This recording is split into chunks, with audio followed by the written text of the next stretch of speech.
Unemployment is the only time you can sit on a laptop in your drawers and people actually believe you're not watching porn. The slow hiring market is because of our new tariffs. Remember those? Hiring workers 65 and over is actually up. Yes, that's right. Together, we can push these old ass people out.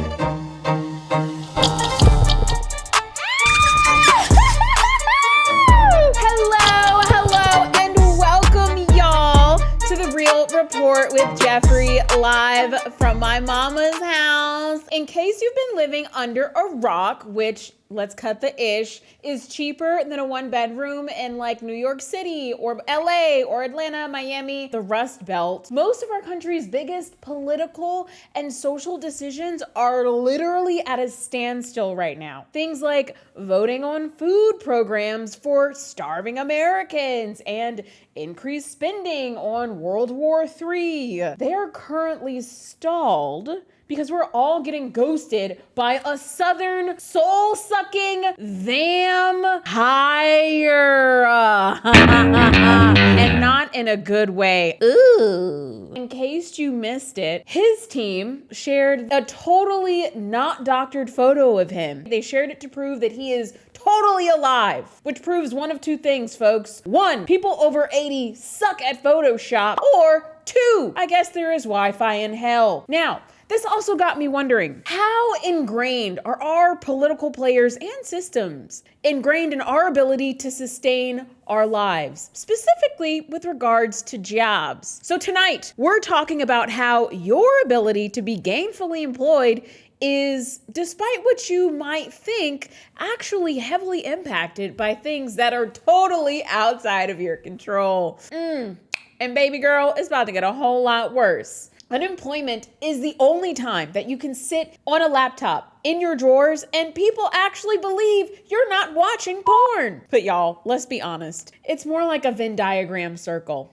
It's so bad right now. Folks act like being out of work is a virus. If somebody without a job sneezes too close, you get demoted. Now y'all, I can go to the club with COVID, but I can't go to a rooftop broke. Ow. And at this moment, there are 13.5 million Americans unemployed or underemployed. 13.5 million.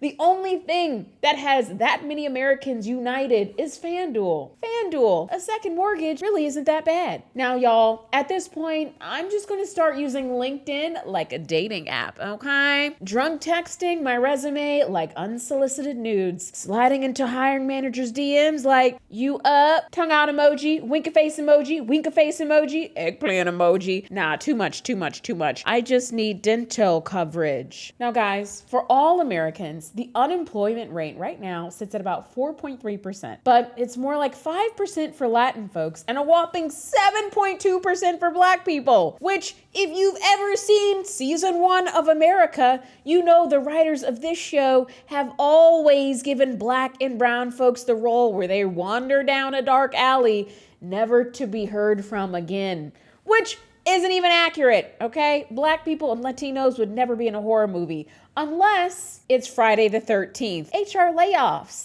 Now guys, let's take a look back in history to figure out how we got here, okay?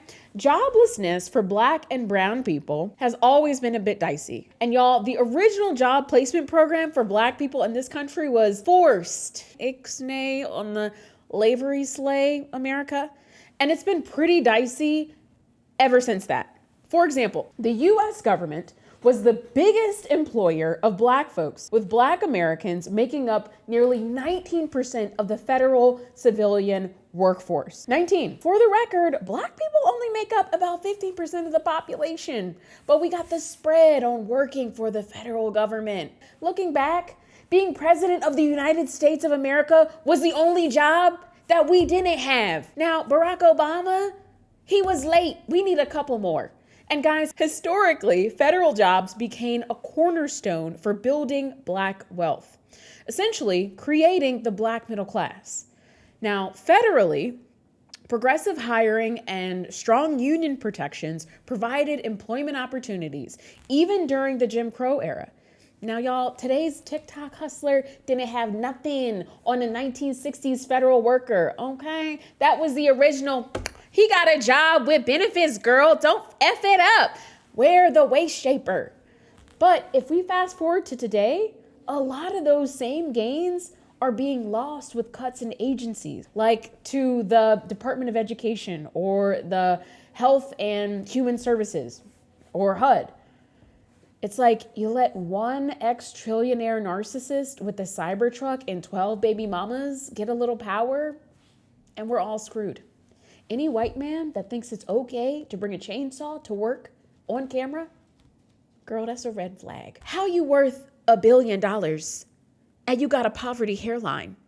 Use some of that government-funded money to AI generate some hair follicles, boo-boo. The unemployment rate is so bad for Black women right now, it has skyrocketed, and nearly 266,000 of us have lost our jobs from February to November, which is insane because Black women are actually one of the most educated groups in this country. At this point, guys, I'm just gonna start using my degree to start a fire and keep warm, or roll a blunt. Get your papers, you know what I'm saying? Do a little bit of this, and it's like you just roll it up just like that. I've never done this before, but I've seen a YouTube video. Roll it up, and it's like, yeah, it's a master's from Brown, but it hits with that perp. Tastes like a communications degree. Now, today's show is brought to you by sleeplessness. No one is paying for any of this except for my lack of a love life and sleeplessness. Please subscribe now so I don't lose all hope. We're just the canary in the coal mine, Black women, because there's another group right now in America that is entering the ish territory on the job front. And it's young people. People under 25. Put down the talk tick and listen, Gen Alpha. Right now, Americans younger than 25 have an unemployment rate of 10.4%. Specifically, companies hiring workers 25 and younger are down from 2016, whereas hiring workers 65 and over is actually up. Yes, that's right. The same boomers that complain about pulling yourself up by the bootstraps won't get out of the damn swivel chair. These days, there isn't a lot of churn in the current job market, which is usually a sign of a strong economy and increased spending. But the jobs just aren't there, folks. Now that, combined with the automation of many fields, has led to a decrease in many of the entry-level jobs that young people would usually get. So right now, it is statistically easier to get into Harvard University than it is to get a traditional corporate job. You have a better chance of getting a perfect SAT score and a letter of recommendation from the Pope than you do of getting an introductory callback from State Farm. Like a good neighbor, stay over there. What the hell, Jake? Now, y'all, an entry-level job no longer means we want a bright-eyed, bushy-tailed college grad. It just means we ain't paying you. Now, guys, let's look back, okay? How did we get here? And let's be clear, this didn't just happen. No. In fact, one of the biggest causes of a slow hiring market is because of our fancy new tariffs. Ow! Remember those?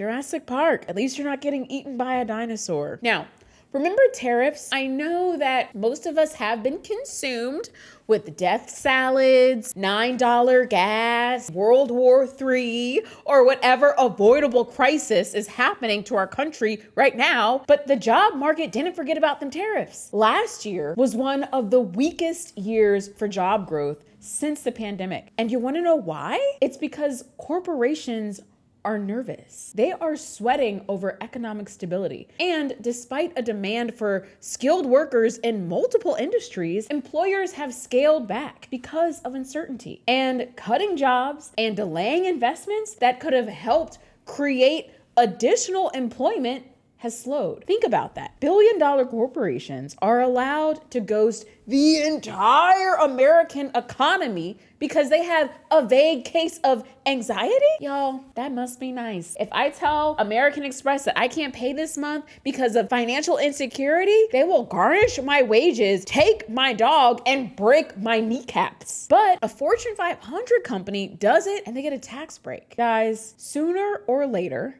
everyone will be impacted by the increasing joblessness rate. It's a crisis for everyone. So what is the solve? How do we move forward? For one, our government has to go back to the drawing board.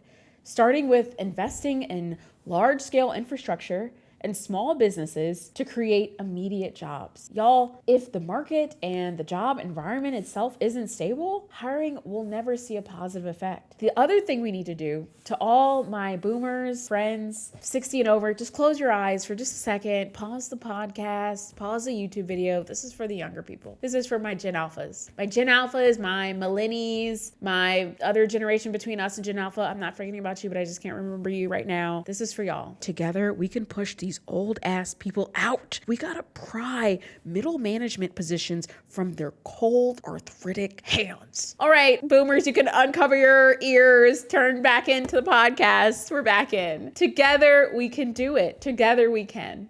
Well, that is our episode of The Real Report for tonight, people.